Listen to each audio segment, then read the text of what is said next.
Kamusta mga horror fans?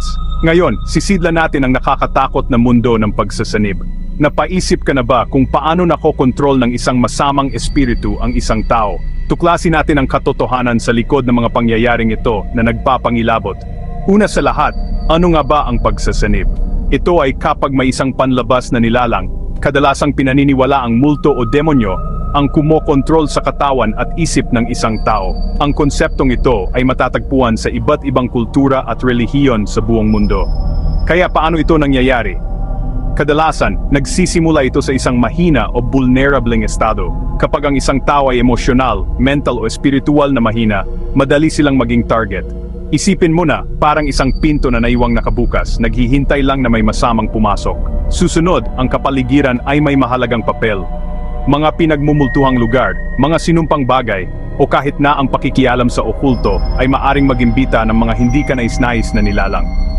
Narinig mo na ba ang tungkol sa Ouija board? Oo, ang mga iyon ay minsan nagsisilbing mga portal para sa mga espiritu. Ngayon, pag-usapan natin ang mga sintomas. Bigla ang pagbago sa pag-uugali, hindi may paliwanag na kaalaman sa mga hindi kilalang wika, at mga pisikal na kakayahan na higit pa sa normal na kapasidad ng tao ay mga karaniwang palatandaan. Ang sinasapian ay maaari ding magpakita ng pag-iwas sa mga banal na bagay at lugar. Pero bakit gugustuhin ng isang espiritu na sumapi sa isang tao? Maraming naniniwala na ito ay tungkol sa mga hindi natapos na gawain.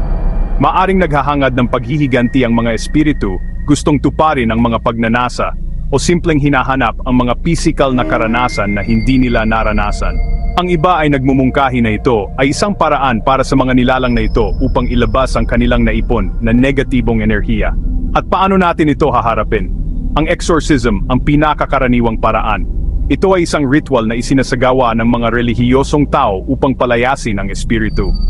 Ang prosesong ito ay maaaring maging matindi at mapanganib, kapwa pisikal at psikolohikal.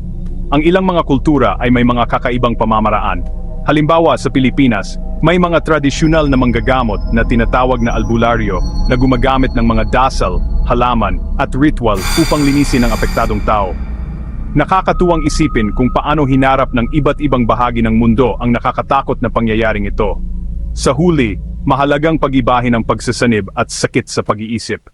Minsan, ang tila pagsasanib ay maaring isang psikolohikal na karamdaman. Palaging humingi ng profesional na tulong upang maalis ang anumang mga kondisyong medikal muna.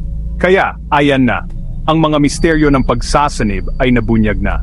Sa susunod na makaramdam ka ng kilabot, tandaan na may higit pa sa nakikita. Salamat sa panood. Kung nagustuhan mo ang video na ito, huwag kalimutang mag-like at mag-subscribe para sa mas maraming nakakakilabot na content. Hanggang sa muli, manatiling ligtas at mag-ingat sa mga hindi alam.